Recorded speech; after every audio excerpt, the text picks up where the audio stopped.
stop what you're doing and listen.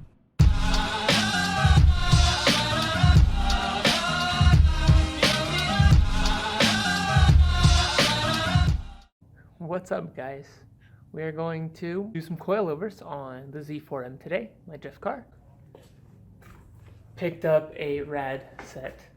These are my little keepsakes of crashing cars. This one was learning to drift and hitting a curb. It was in the very beginning. A little bit of my S13.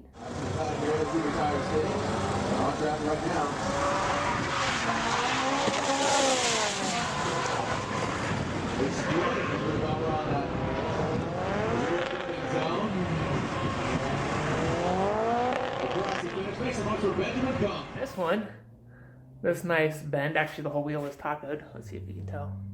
Yeah, the whole wheel is tacoed.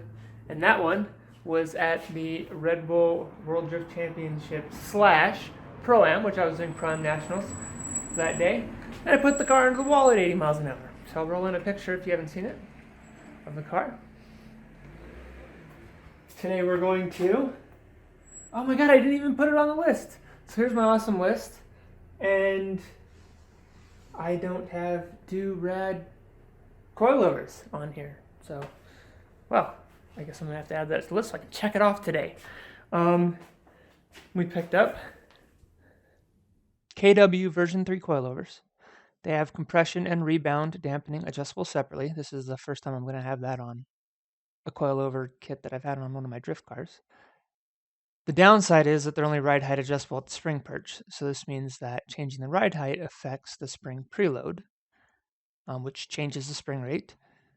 And while I'd love to have the ride height adjustable on the lower shock perch so I could change the height without changing the preload, I'm sure these are going to give me enough adjustability for a daily drift car. So they also have adjustable sway bar end links. You basically sit in the driver's seat, and then you can take the preload off the sway bar, so you get a more balanced action of the sway bar. Left to right, the car's going to handle the same. I guess I should also tell you a little bit about the car.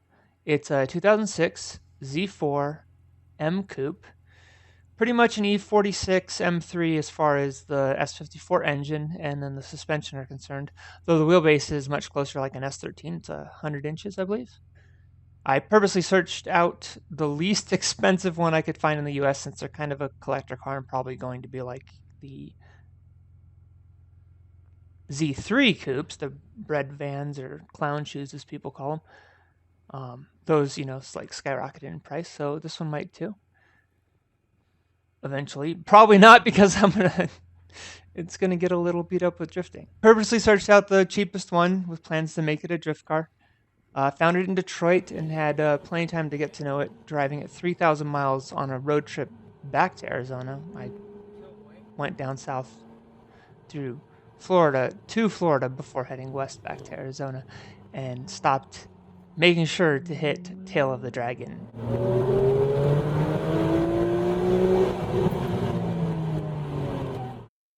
And so the plan for this car is to take it to events like Texas Street Legal, jam sessions, that are all the racetracks I've not driven yet in the US.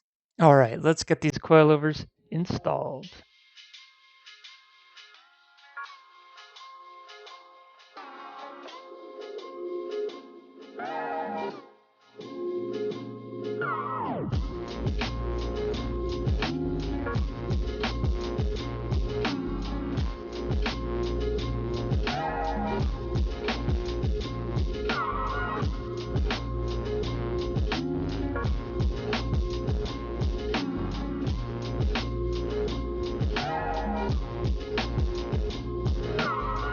One bolt here on the top, and then we've got a couple more on the bottom down here.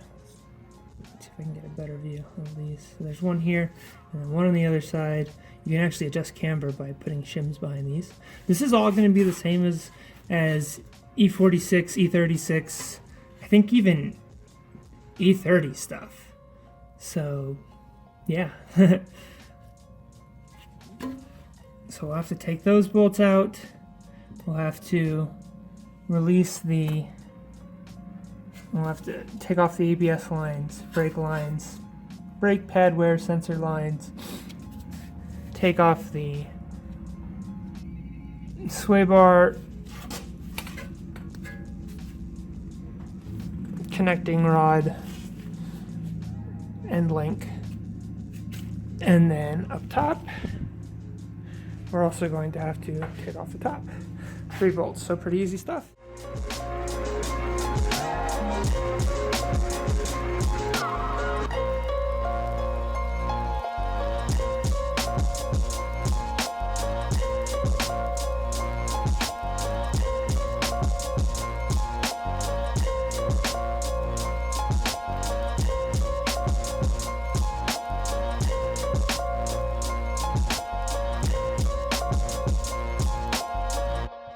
Alright, so I actually ended up switching the top hats to give me as little caster and camber as possible. So I actually have the right side on the left, left on the right. And without any spacers, you can see I've already got probably 3 to 4 degrees of camber there. At the least camber setting, I'm going to take a little bit more out of the bottom.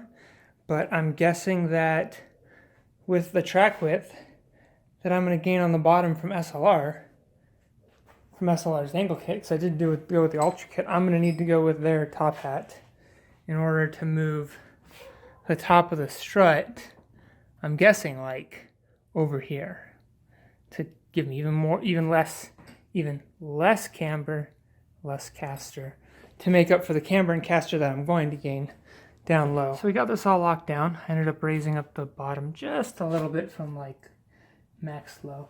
Actually, to do quick adjustments, I just cheat and use, like a socket to judge the height. That way I can make it the same one on both sides quickly. And then where I need to go more precise, I'll do dial calipers. But in all honesty, you don't need to be that precise, because if you're going to corner balance your car, then you're going to end up adjusting these heights to change the corner balance a little bit. So anyways, that's what I ended up with. Another thing that I noticed, if I pull this over to full lock, left side, I'll notice that I'm already like really articulating the sway bar end link. So that's going to need to be adjusted a bit, or probably I really want to run a front sway bar, but I have a feeling that I'm going to have to run it in a different fashion, maybe to the lower control arm with a narrower sway bar or something like that. I'm not sure yet. Getting ready to do the back here, but we do have the front done. Kind of went with this ride. This is the ride height, just a little bit of gap, just enough room to keep my poor front fender from rubbing. As you can see, it's already lost a little bit from it's from my little incident at Meehan. The Desert Meehan event, there was a K-rail, and I clipped it, just one of those little plastic ones, and just clipped it right across there.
And because I already disconnected the struts up top,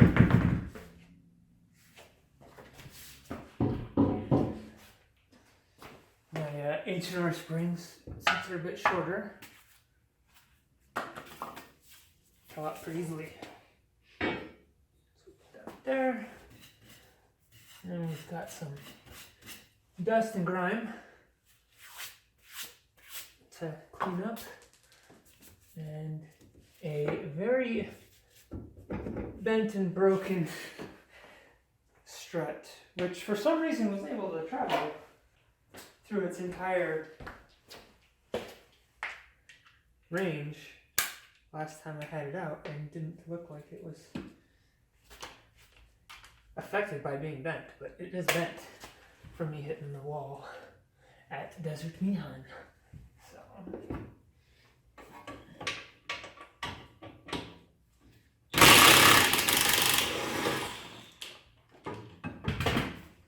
there we go.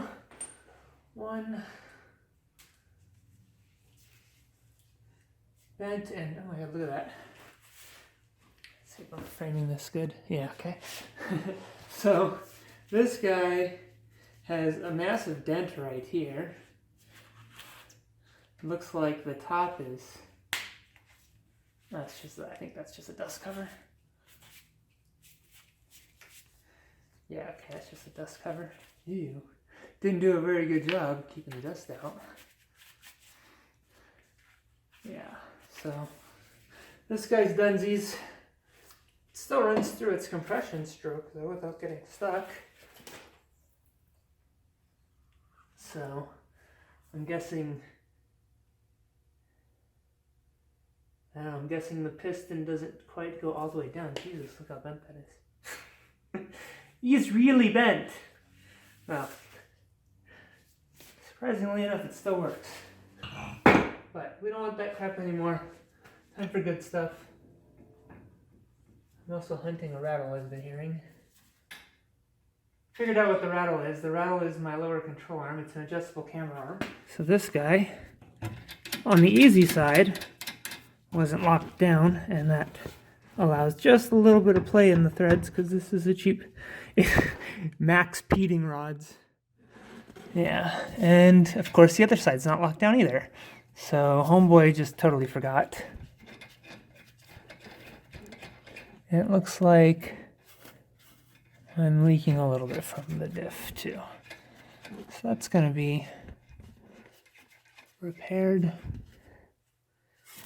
Jesus. Well, hopefully we didn't lose the adjustment. But if not, we gotta realign it anyways. So, yep, found my noise. We'll be taking care of that shortly. So one little tip you can do is if you slide this guy down, your bump stop, and then go, drive your car, track it, whatever, and see how far this has moved up, and then you'll know how much of your suspension travel you're using. Another way to do it is just to put a zip tie. If you can't slide your bump stop down like I can, what you can do is put a zip tie on, and then as your suspension, goes through its strokes, that zip tie will get left at the highest point. And if you're hitting the top or hitting the bump stop that you can't slide down, whatever, then you'll know how much suspension travel you've been using. So hopefully that little tip helps. I would have to say it looks pretty good. Let's check the other side.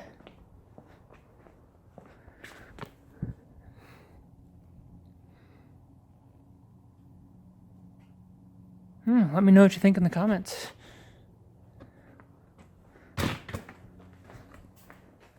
Yeah. So I think that's it. I'm going to go ahead and wrap this video up here, I think.